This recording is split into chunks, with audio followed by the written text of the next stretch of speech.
Assalamualaikum Sobat Tani. Salah satu faktor yang mempengaruhi hasil panen padi adalah jumlah anakan padi yang banyak. Oleh karena itu, para petani melakukan berbagai macam perawatan untuk memperbanyak anakan padi. Dan pada kesempatan video kali ini, saya akan memberikan 9 cara untuk memperbanyak anakan padi. Tetapi sebelum lanjut, silakan Sobat Tani tekan tombol like dan subscribe agar channel ini dapat berkembang dan memberikan kemanfaatan untuk para petani lainnya. Dan berikut ini adalah cara untuk memperbanyak anakan padi yang sangat mudah untuk diaplikasikan para petani. Yang pertama adalah tanamlah bibit padi yang masih berusia muda. Nah, dengan melakukan tanam bibit padi sedini mungkin, hal ini diharapkan agar nantinya perakaran akan semakin mapan dan menghasilkan anakan padi yang banyak. Dan juga akan meningkatkan potensi produktivitas padi. Selain itu, menanam padi di usia muda juga dapat mengurangi risiko stres pada tanaman padi sebab pencabutan bibit padi tersebut.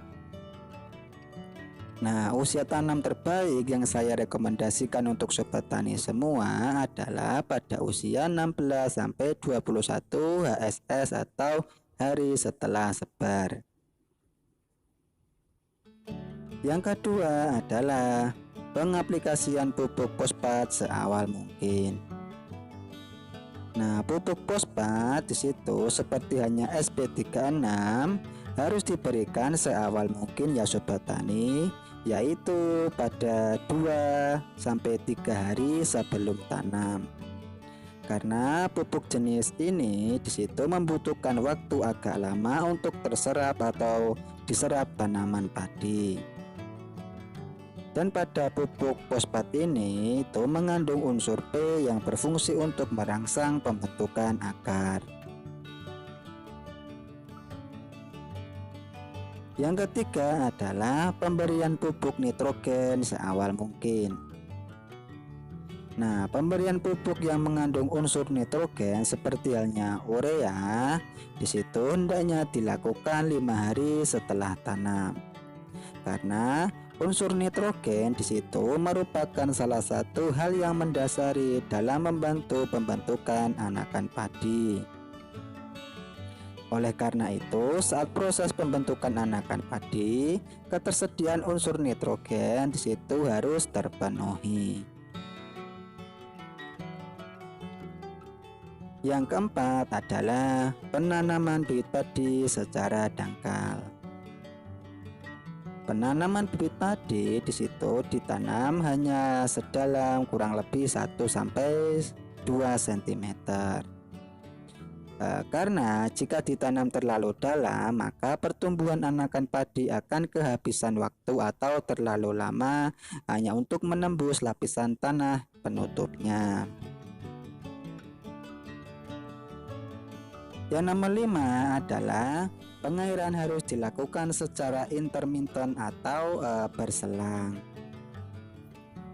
Untuk pengaturan pengairan di situ juga perlu diperhatikan ya sobat tani, yang bertujuan agar anakan padi tumbuh banyak.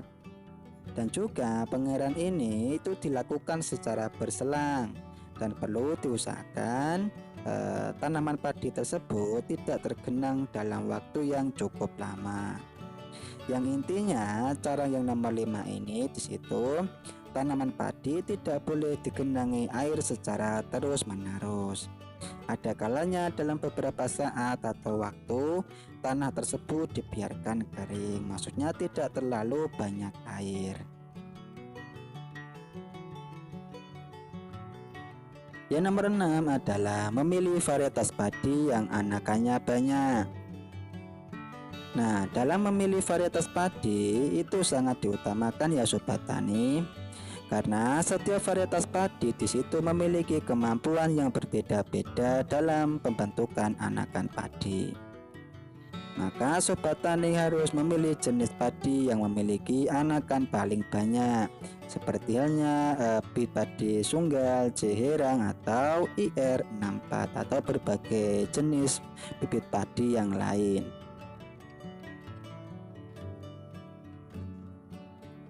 Yang nomor 7 adalah pengaturan jarak tanam. Jadi dalam menanam bibit padi di situ diusahakan menggunakan sistem jajar legowo. Tapi kalau itu bisa sobat tani lakukan. Kalau tidak bisa, yang penting dalam penanaman bibit padi tersebut tidak boleh terlalu rapat, yang bertujuan agar anakan padi tersebut mudah berkembang, seperti itu sobat tani. Yang nomor 8 adalah pemberian ZPT. Jadi sebaiknya kita juga memberi ZPT seperti halnya zat sitokinin dan zat giberelin. Dan dalam pasaran terdapat berbagai macam merek ZPT yang dapat sobat tani gunakan, seperti halnya ZPT Atonik atau ZPT yang lain. Yang nomor 9 adalah mengendalikan hama dan penyakit secara tepat. Dan berikut ini adalah hama yang berpotensi mengurangi anakan padi, seperti halnya hama keongmas, sundep, tikus dan yang lain. Sebab hama-hama tersebut disitu langsung dapat merusak bibit padi tersebut atau anakan padi tersebut. Sedangkan penyakit yang disitu membahayakan saat pembentukan anakan padi adalah biasanya penyakit busuk pangkal anakan padi, seperti itu ya sobat tani.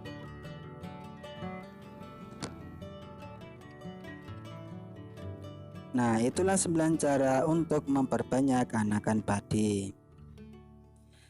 Kalau berbagai cara tersebut dilakukan secara baik dan benar, pasti hasil panen padi dapat maksimal.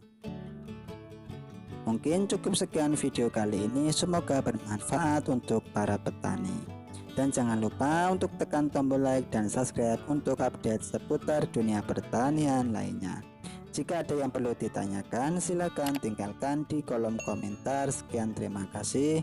Wassalamualaikum warahmatullahi wabarakatuh.